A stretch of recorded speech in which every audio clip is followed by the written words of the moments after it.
Buff Nation! Let's go.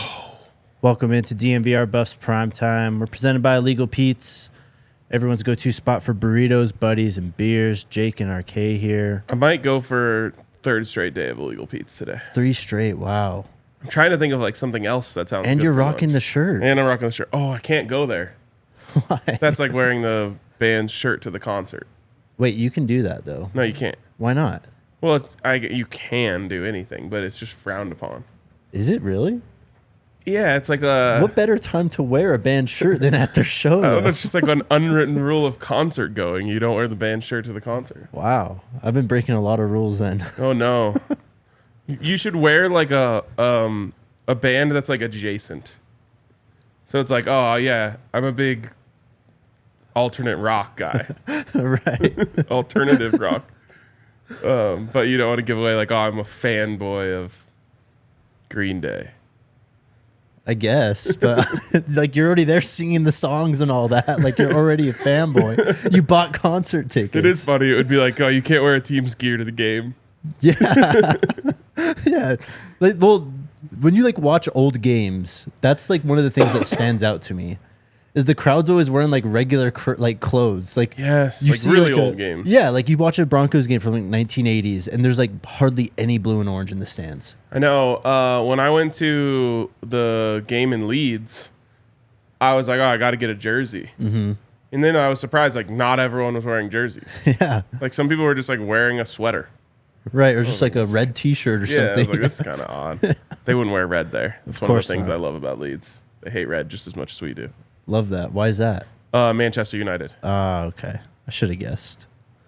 What's up, chat? How's everyone doing today?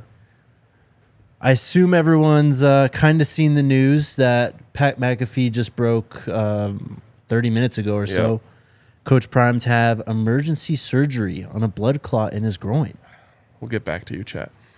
Yeah, really scary, and just glad that they were able to find this and know that he has to have this surgery on it.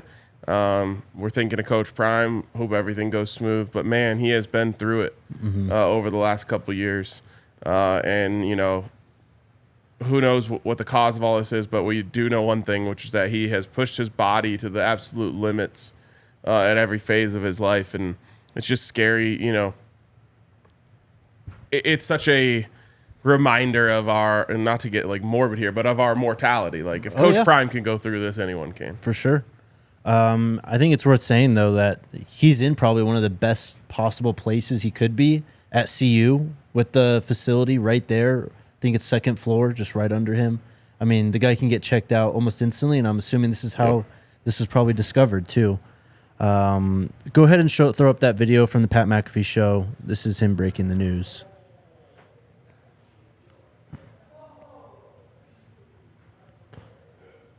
In just a second. You're good. No worries.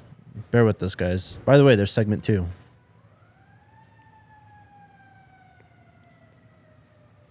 Vance says he's been going to metal and rock shows for over 40 years. He's never heard your rule. Okay, so let's get into this before. No, let's get. While you work on the video, just Google it. Just Google, is that a rule? And you'll just see plenty of things. Like everyone's like, oh, RK just made that up. No, I did not. Just Google. Can you wear a band shirt to their concert? And you'll see like there's 50 articles of people talking about this unwritten rule. I will say I've worn plenty of the band shirts to a concert, and I've never been told, why are you wearing that band shirt? Yeah, because everyone looked over you and they're like, wow, what a noob. Oh, that's probably that's why I don't make friends at shows then. Huh? No, I've done it too.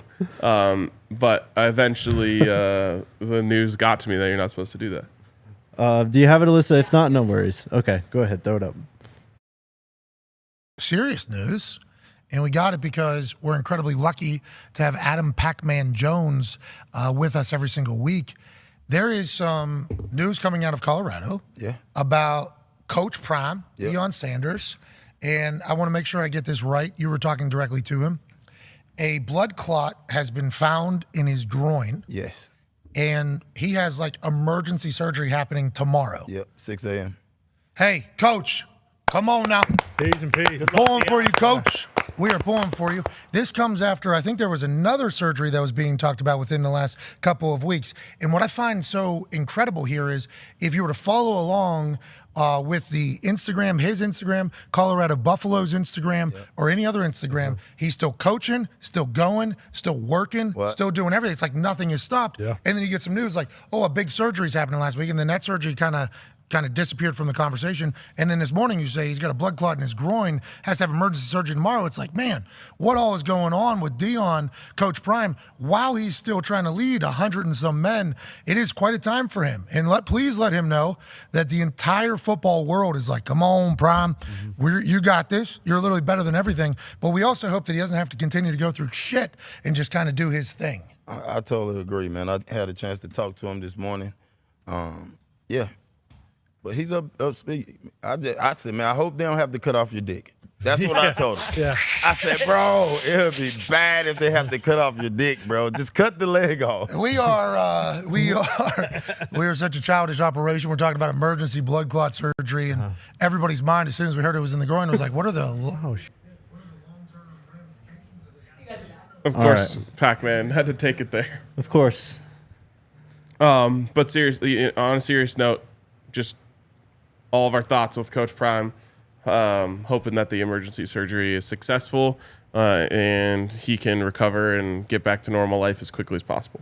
Yep. Hopefully by the time we do this show tomorrow, we have good news that Coach Prime is just out of surgery and on the way to recovery. Yes. All right. Some recruiting news today. Also, just to show you the scope of how long this rule has been around.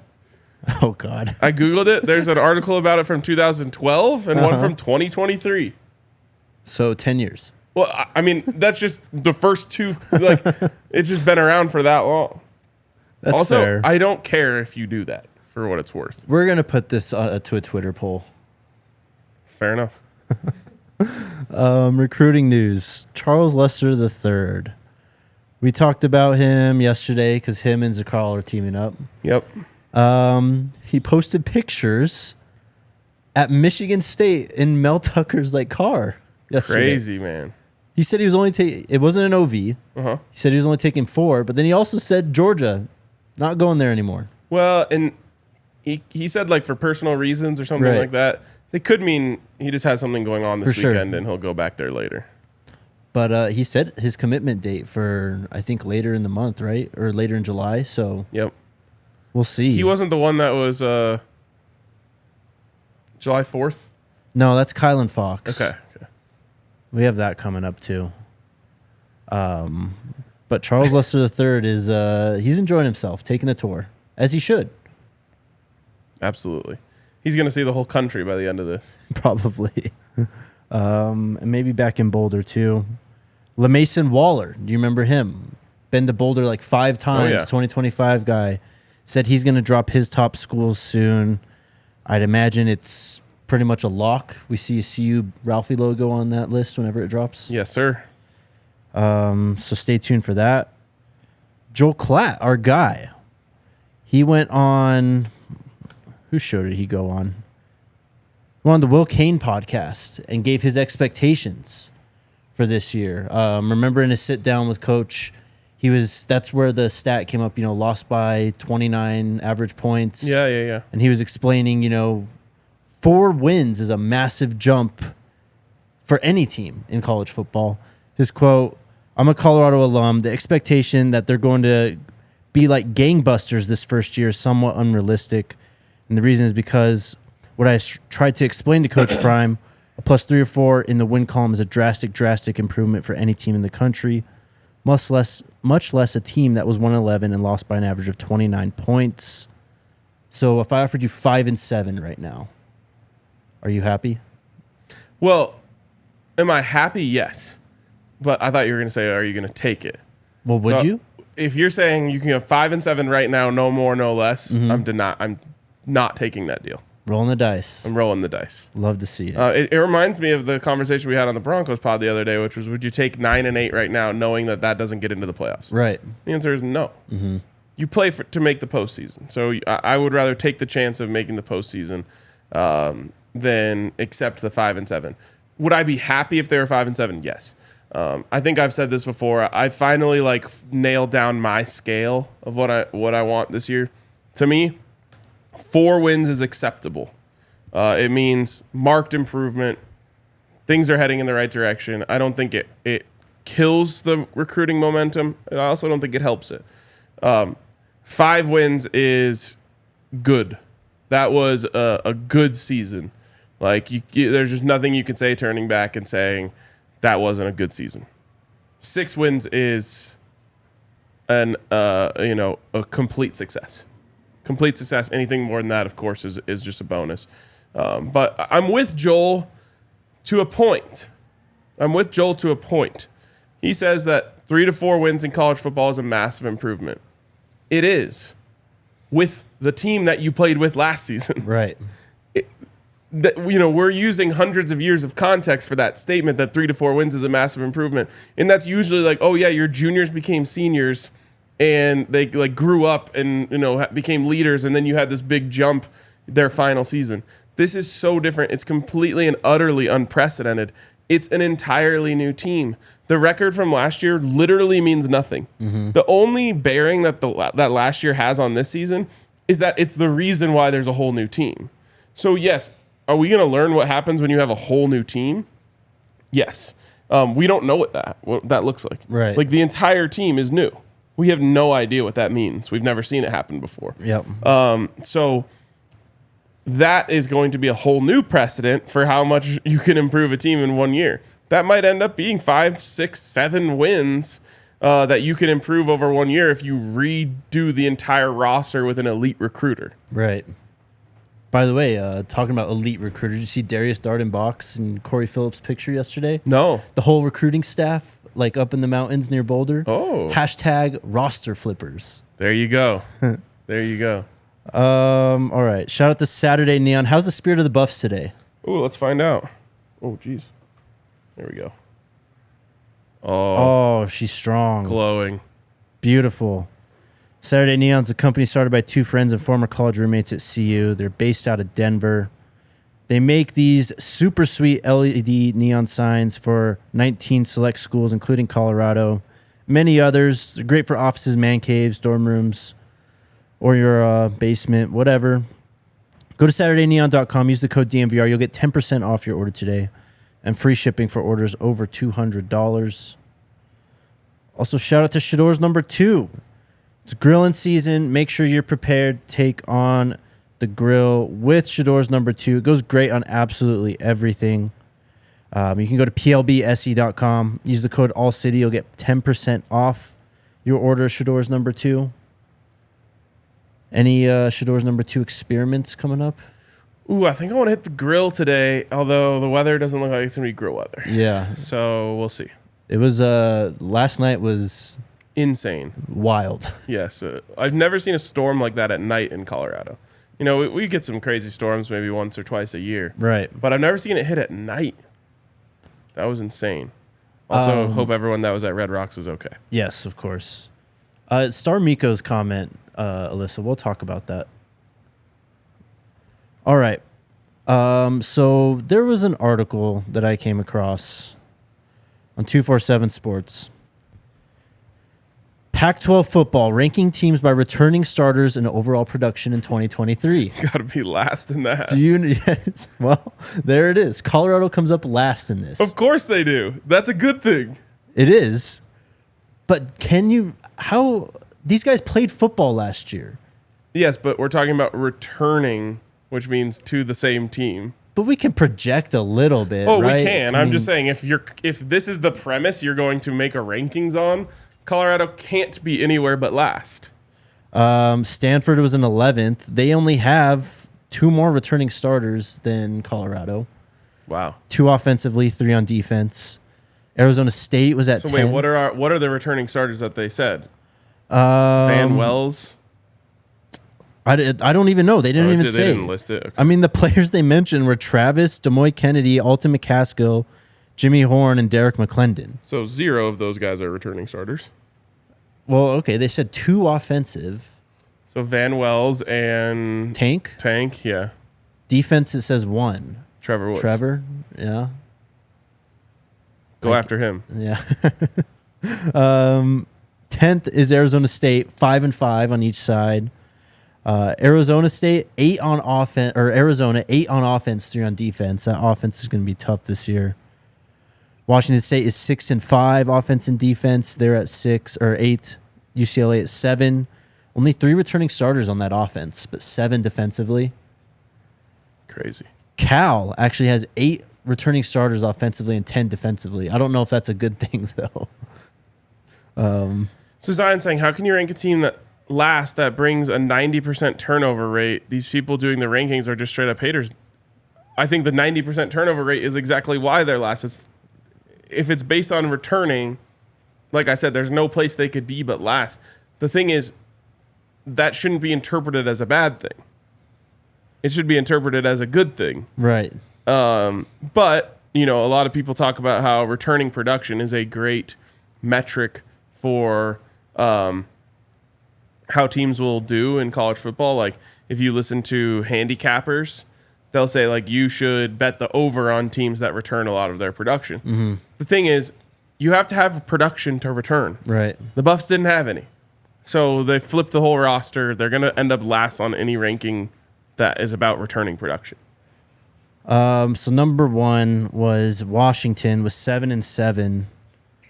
USC had 6 offense, 8 defense. They were at 2. Then Oregon at 3, 5, and 6. So with that being said, let's do our own Pac-12 power rankings, Ryan, where the Buffs won't be last. Okay. Based on what? Based on just the conference. Just the conference. Just whoever you feel best about, straight 1 to 12 right now. All right. We start at 12, and it's between Cal or Stanford. I'll go Cal. They're returning their quarterback. Stanford's not. Stanford has a new head coach. Cal does not. You're still confident in that? I think those two things are both positives for Stanford. Wow. Okay.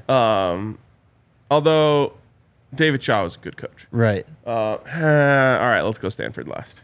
Tanner McKee was a solid quarterback too. Yeah, he was. And David Shaw was a good coach. So we'll go Stanford last. Any competition with Cal for next to last? You need a whole list? Yeah, I need a list. What do you think? I think it's pretty clear that Cal is, they have some transfers. They have some guys. Jeremiah Hunter, the wide receiver, was a stud recruit last year. Jaden Ott, we'd know about him. He didn't do much against CU last year, but he was kind of a freshman phenom at times. I'd probably pick Cal over Stanford just for the returning quarterback factor. Okay. Cal.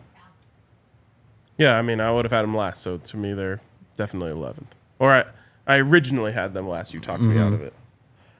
Next, so we kind of get into the start of the middle tier here. Mm-hmm. Our options: Arizona State, Arizona, Wazoo, UCLA. UCLA probably doesn't belong there either. This is tough. All of these teams have returning production. They do. So Arizona State brings back that quarterback who had kind of a nice little run, right? But they also brought in Drew Pine from Notre Dame to compete, and they have Jaden Rashada, 5-star quarterback. Arizona has my guy, JDL. Yep. Wait, didn't he get into trouble? Is he still there? He's okay, I think. Okay. But they're also Arizona. Right. And they lost their whole receiver room just got poached by the rest of the Pac-12. A little bit, yeah. Washington State brings back Cam Ward, right? Yes. That's about it on that team, though. They literally don't mention another name in that 247 Sports Washington State entry. All right. Let's go Washington State next. Wazoo. History would tell us this is correct. Yes, they are. They're one of the most unpredictable teams in college football. Yeah, but at least since the Pac-12 has been a thing, they are generally around the bottom. They had the Gardner Minshew years right. and a couple things, but even Luke then, Falk. Yeah, Luke Falk. Yep. Washington State. Yes. On Washington State, I believe the game CU at Washington State this year is on a Friday night. Friday night in Pullman. Is it early or is it late in the season? It is second to last game. Yeah, that's not great. Yeah. It gets cold there in the winter. Yep. Be a 7:30 kickoff their time. Promise you it's going to be like sleeting. That game is going to, yeah. Yeah. That's the weather up there is terrible in the winter. It's rough. All right, so Wazoo at 10. Arizona State are probably in that next tier before we get to, I guess we could start throwing out Colorado now too. Yeah, not for me. I think I would go Arizona next. Okay. Does that default Arizona State right above them? Just want to make sure I don't miss anyone. Yes. All right, so we got Arizona 9, ASU 8. I'm not upset with it. I think I would switch them, though. Okay. Just because I know what I'm kind of getting in JDL. Yeah, I guess because I don't know. Because I value transfers. Yeah. ASU got a lot of good ones. They did. That's fair. 7 then. Is it still too low for the Buffs? So now I think the Buffs enter the conversation. And the main reason is because if you look at the teams that are left on the board, all of them were good last season. Right. So you got to look at who's losing production. And UCLA is a massive candidate for that. Only 3 returning starters on offense. And they have the true freshman quarterback and the Kent State quarterback. Colin Schlee, yes. That worries me for them. They do return 7 defensive starters, though. Okay. Laiatu Latu, the edge rusher, is one of the better edge rushers coming up this year. Oregon State, what's their situation? Oh, man. So Oregon State, of course, DJ's where you start, and he was very, very inconsistent. I mean, the highs were tremendous. The lows were downright awful at Clemson the last 2 years. But overall, as a team, I think last year they proved they can run the football, that they're not completely quarterback dependent. They have enough speed that you can just kind of get the ball in their hands. Defensively, I think they were solid enough too. I think they took it to Utah, I believe, and that was a really close game. It may have been USC. I think it was USC, actually. Yeah, it was. They always play USC well, it feels like, when they have a decent team. What do you think? To me, it's down to UCLA or Oregon State here.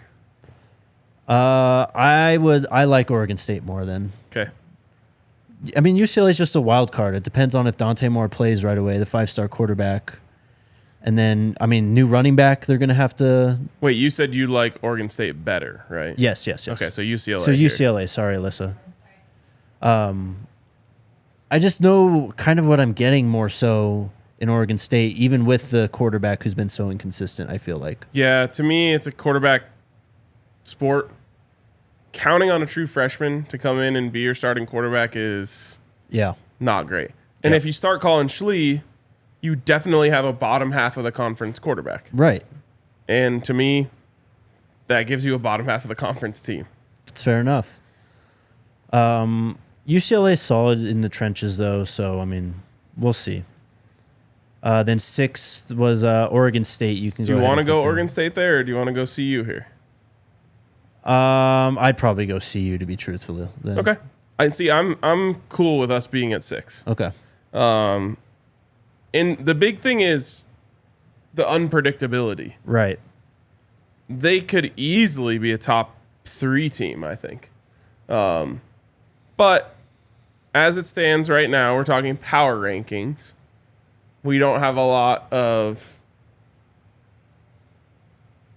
precedent to go off of here. Right. So put us in the top half of the conference. I think that's a good start. But here's the facts. They may have the best all-around player outside of Caleb Williams and Travis Hunter. You've got Shedeur, who could easily enter the conversation. And we'll get to Utah. But Cam Rising, who knows if he's going to be ready to play to start the year. Yep. So that could mean Shedeur is already a top 5, top 4 quarterback in this conference. The trenches have been completely reworked. I mean, there's no room to go but up in those areas from last year. Offensive line was solid, I guess. You get Sean Lewis, one of the best coaching staffs all around in the country. Do I need to keep going on? Well, and I think you're making the case for us to move him up to 5. Okay. The question is just who do you put behind him? Oh man, I don't know if I can. I don't know if I can do it. Okay. Would you? I mean, would it be Oregon State? I don't trust DJ, Okay.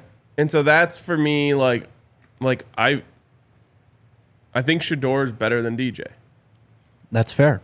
and where I'm having a hard time with is just I saw Oregon State put a system together and execute it really well last year. Right. And I'm so confident that Colorado is going to do that. But Oregon State has been setting this up for years. Yeah, that's They're just true. keep bringing in guys that fit, guys that fit, guys that fit, guys that fit. And so that's what has me thinking, okay, well, Colorado and Coach Prime might need a little more time to truly develop a team the way they want it to look, Right. the way that Oregon State has done that. Yes. And so that, to me, I guess, it knocks me towards Oregon State at 5. Okay. I mean, Damian Martinez at running back for Oregon State was one of the best young freshman running backs last year. They got legitimate speed on the outside, too. Slade Bolden, Yeah. all those guys. No, they're good. Like, you don't want to play them. Oh, yeah. But if DJ is bad, that can derail everything. He did have some moments, though. He did have some moments. Last year, I believe, But against Notre Dame. Is that him being surrounded by one of the best teams in the country? Like, does he get worse by putting a worse team around him? That's a fair point, too. Or does he get better by playing against worse defenses? I mean, that's even USC, who's going to be up there at the top, near the top, one of the worst like defenses of one of the better teams in the country. If that makes sense. Like you have Utah, who's going to be a beast. Right. I honestly think Colorado has a chance to be one of the best defenses in the conference. And if that's the case, throw all of this out. Mm-hmm. But remember, we're talking about power rankings. Power rankings are all about movement. Yes. I think this is a good place for the Buffs to start with the expectation that they're going to move up over time. That's fair. And kind of point of the exercise as well. All right, so Oregon State at 5 then. Now we're getting to the very tippy top of the conference. Utah, Oregon, USC, Washington. Utah, Oregon, USC, Washington. To me, it's down to Oregon or Washington here. Okay. I'd have a clear answer for that. It's Oregon for me. Okay, let's do it. I mean, the brand kind of sells itself. They're able to recruit, of course. But in terms of, we just talked about DJ being inconsistent. Bo Nix had a nice year last year. Mm-hmm. And I think he can play close to that level, but he's going to have, I think, not as clean of a year. I could definitely see. Yeah, he's definitely a candidate for that little, back step senior season that we see a lot in college football. So then 3, would that be Washington? No, the Cam Rising situation Right. throws a wrench in the gears here. Yeah. I've just seen it so much from Utah. I trust Utah. That's fair. Even if Cam Rising isn't their guy, I assume they have someone behind him who can execute the system. And the system doesn't ask a lot. This might be a little bit of a generous comparison, but it's like, remember when the Titans made the AFC Championship with Ryan Tannehill at quarterback? Yeah. They didn't ask him to do much. Mm-hmm. They asked him to hit the occasional deep ball against one-on-one coverage, and they asked him to hit crossing routes coming over the middle off play action. Yep. That's all you have to do at Utah as the quarterback. And so even if it's not Cam Rising, they'll have someone else who can do it. They're going to have a great defense. They're the most well-coached team in the conference to this point. To me, I'll give them the benefit of the doubt. I don't want to change the rankings, but I just want to make the case for Washington and Michael Penix because You love you some Michael Penix. you want to talk about a quarterback who doesn't have to just do what the system says, who can nail tight windows, who can go deep, who can improvise and run the ball too. And I mean, he had his ACL injury 2 years ago. Cam's got his this year. No, it's fair. I just don't have enough evidence from the coaching staff. That's okay. That's valid, I think. And that's probably what gives Utah the edge, honestly, is Kyle Whittingham. For sure. That's all it is for me. Yeah. It is same thing, same reason I put Oregon State above Colorado. The coaching staff has a system that they recruit to, and they do it well. Yeah. Utah is just Oregon State on steroids. That's true. So then, at the tip of the top here, USC or Utah? Who are you going with? USC. So Utah at number 2, and then USC at the top. I still feel like the top 4 or 5 can be in any order. When I wouldn't be surprised either way at the end of the year. I feel like. Yep. Also, I know someone isn't coming in the comments telling me I'm not a Colorado fan. I know that's not happening right now. You can say it. It's not right now. Yeah, of course it's serious. All right, USC at the top. Caleb Williams. I mean, Best quarterback. If probably the best chance of a back-to-back Heisman winner since, I don't know, Adrian Peterson, Sam Bradford, like those teams. I don't know, Johnny Manziel, maybe. I don't know. It's been a while. Yeah, like they have the Heisman winner on their team.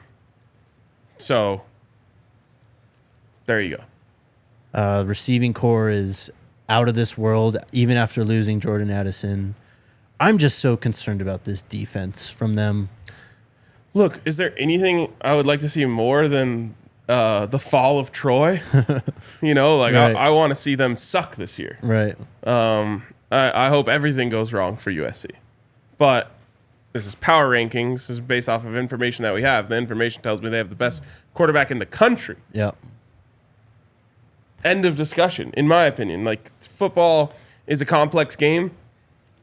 It also has by far the most important position in sports. And if you have the best player in the country at that position, it's going to carry you so much. It's why I keep talking about Colorado being so good this year. Yeah. Because I think Shedeur is that good that he can make an immediate impact and change the win total on his own. But, you know, that I hope their defense is trash. And It's going to be I hope trash. Caleb Williams falls off. And I hope Colorado is better than all of these teams. That defense is why I think Colorado maybe not beat, but will absolutely compete against USC, especially up here in Boulder. I mean, you just need to score if you're Colorado. I mean, just match them. And that's why I keep talking about this defense being the wild card of it all. I know Shedeur's going to have this offense humming. Right. I think Charles Kelly is going to have this defense humming. And if that's the case, they'll be able to compete with every team in the conference. And we'll be moving them up these rankings in short order. Absolutely. That was fun. We'll get back to this maybe right before the season or something. And I think most people understand this. I hope so. There are times when I get to put my fan hat on, which is most of the time on this podcast. Right. There are times where I got to put the analyst hat on. Yep. That was an analyst conversation. Take on the sun with gear built to last with our friends at Shady Rays. Premium polarized lenses, extremely durable frames. Every single pair backed by lost and broken replacements. It's a beautiful day out here. Drop in the comments where you are. Let us know if you're rocking your Shady Rays. If you're here in Denver, you can shop their entire collection at the Park Meadows Mall. Everywhere else, just go to shadyrays.com. When you're there, use the code DNVR. You'll get 50% off 2 or more pairs of polarized sunglasses. And you can try for yourself. The shades rated 5 stars by over 250,000 people. And then shout out to Backus and Shanker. When you get hurt, hit up Backus and Shanker. If you need to sue, smash the 2. They've been winning money for Colorado families for over 25 years. $1 billion, over $1 billion, actually. They got neighborhood offices in Denver, Aurora, Inglewood, and Fort Collins. They help with all kinds of injury cases where you weren't at fault. Car accident, motorcycle, rideshare, pedestrian, trucks, and can even help if you're injured at work. Smash the 2222222 to find out if you have a case for free. Backus and Shanker wins. There's a USC fan in the comments saying, like, Caleb's going to tear us up. I just love that there's we talk about a team, one of their fans is watching. I think that tells us something good about ourselves. That's a fair point for sure. USC fans have been following Colorado pretty closely. I'll say that. USC has a trash fan base. I'll say it. That's fair too. Same with UCLA. Fake fan base. A Twitter fan base is what they have. Yeah. It's the Pac-12 fan. That's one of the number one reasons why I'm cool with going back to the Big 12. There's actually some real fan bases in that conference. Yep. All right, questions. Chase is asking who's faster out of us two. Probably Jake at this point in my career. I mean, I'm definitely not the athlete I used to be. I'll say that. I will say back when Adam and I did a podcast together, we did a 100-yard dash to see who was faster. God. Why so long? Great question. I was sore for weeks. Yeah, what the hell? But I won. That was also when I was like 22. Damn. Way back then. Yep. 100 yards? Like, why not just half the field? Why'd you guys do the whole field? I don't know. The big... I just remember it came down to, like, he was a distance runner. And I was like, I think I can win in a sprint. So we tried to find something in between. Okay. I was like, if we do a mile, you'll probably smoke me by minutes. Right. But 100 yards, I can get it done. I think I'd throw up at the thought of running 100 yards right now. That sounds terrible. Yeah, I mean... You made that run for your hole-in-one putt. How'd you feel? Dude, that was 150 yards, and I felt terrible.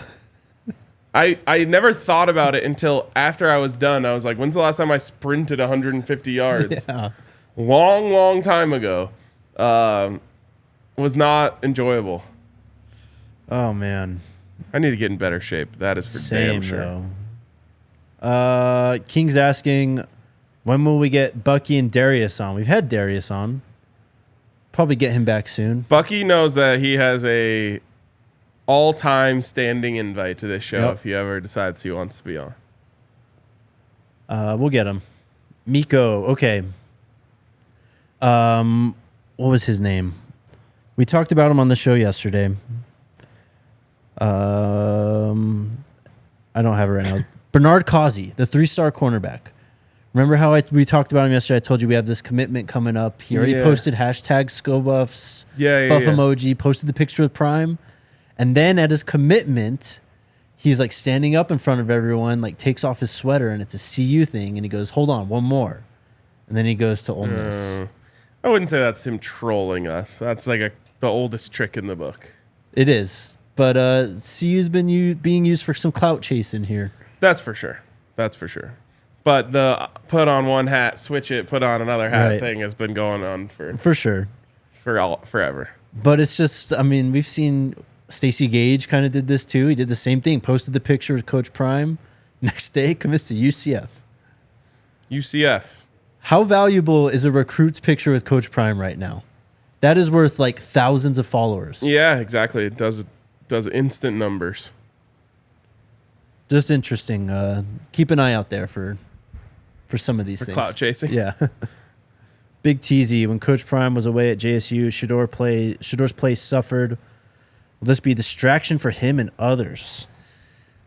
We don't know, what this recovery process looks like, any of that stuff yet. So I don't want to jump to any conclusions. Like I said off the top, I just hope it's a swift and easy recovery for Coach Prime. Mm-hmm. I think it's a positive that when we say emergency surgery, it doesn't mean like he was rushed to the hospital. Right, yeah. You know what I mean? Like that's when you hear emergency surgery, that is a scary thing. Uh-huh. But what we do know is it's clear they found a problem, they identified it, and they said, okay, we got to go take care of this. Right. Not like we have to take care of this immediately or else. So I think that's a positive. But I will say also, when that happened with Shedeur, that was in the middle of the season. Right. That's like a really rare thing. It's actually weirdly happened multiple times with Broncos coaches where they had to step away from the team in the middle of the season, John Fox and Gary Kubiak. Yep. But it's rare to see a coach leave the sidelines in the middle of the season. So I think that has a much greater impact. And again, hopefully Coach Prime gets this taken care of and is good to go quickly. But also, hopefully he takes the time to make sure that his body gets the chance to fully recover. Yeah. I mean, just what you said. This is June. I mean, if there's a time for Coach Prime to kind of get some health issues taken care of, it's now. Yep. Thinking of you, Coach. JS, RK, can know how Jake wear the band's hat to the concert, or is that still too much? I'm not the one who made this rule. You're enforcing it, though. I'm not enforcing it. I guess the only thing I enforced it on was, I can't go to Illegal Pete's today, which was a joke. I'm not enforcing the rule. I don't care what anyone does. Whatever makes you happy is what you should do. I was just bringing up the rule, which is a very well-documented rule. Just Google it. We'll put it to a Twitter poll. All right. We'll see. Angela, will Caleb be the only quarterback to try Travis and Cormani, or will he throw it underneath to protect his draft status? That'll be, I mean, if there's a quarterback that kind of has the balls to do it, it's probably him or Penix for sure. No one's testing Travis. I mean, Cormani's he's got those long arms, man. Yes. You have no choice but to test Cormani. Right. Or else you're just throwing to tight ends all day, which I'm sure some teams will do. But I legitimately think Travis is going to want to play offense because he's going to be bored on defense. Yeah. No one's going to try him. I can't wait till when the season's over and we have the targets against Travis Hunter highlight. Yeah. And what that looks like. Remember the Jamar Chase against Pat Surtain stat? Like 1 catch for 3 yards on 6 targets or something? That's what everyone's going to look like against Travis. Yep. Champ Bailey 2006 stats. Yeah. Or 2005 or 6. Well, 2006 was the one where he put up big stats. I don't think Travis is going to get the chance to put up big stats this year. That's true. Frank asking, will the Pac-12 have a playoff contender this year? Yeah, they'll have a playoff contender until USC inevitably chokes like they always do. Right. They'll lose to like Oregon State on a Friday night. Or CU on a Friday night. Yeah, there we go. There we go. Yeah, they'll have a playoff contender for a little while, but no, I don't think a Pac-12 team is going to the playoff this year. Probably not. And be kind of fitting way for the Pac to go out if this is the last season of Pac-12 football. USC choking? Well, but going into the season with 4 or 5 teams who you're like, if things break the right way, they could win the conference, maybe 1 loss, and it's just not going to happen at all. Yeah. No. All right. Andres, I assume Cormani is on campus. How long does it take to get cleared so he can start practicing with the team? Token Cormani question of the day. You want to know what my answer is? Don't know. I don't know.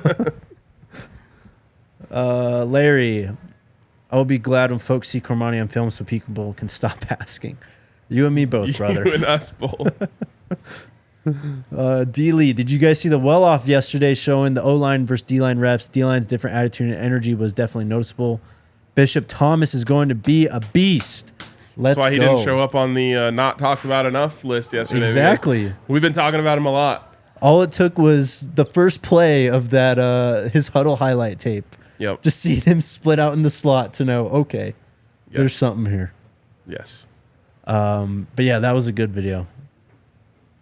I've been yearning for like a well-off banger. Yeah. Like a true banger. Totally. I mean, he's been putting out some good stuff. He has. There's just limited things to record right now. I know. It'll happen soon enough. I will say, I think Bill O'Boyle has a serious edge too, but Sal Sunseri's edge is rubbing off on that defensive line. Let's go. Yep. I can't wait, man. All right. That's it. Anything else? No, I don't know how much I can keep talking about this defense, but I just Like, I think there's a chance that, like, TCU scores, like, 14 points, and everyone's just on notice from that moment on. Oh, yeah. Oh, yeah. Ray Evans says, have a spine and wear your shirt eating nachos today. Your reverse nachos today. Show your face. I haven't had reverse nachos in a minute. Maybe that's how I justify going to Illegal Pete's for a third straight day. There you go. There was a great clip on Instagram that Bucky posted from the video of Bishop and Coach Prime just kind of, it may have been in the video or not, I can't remember, but okay. They were just like chatting it up. All right. Be back tomorrow. Let's go Buffs. Let's go Buffs. Thinking of you, Coach Prime.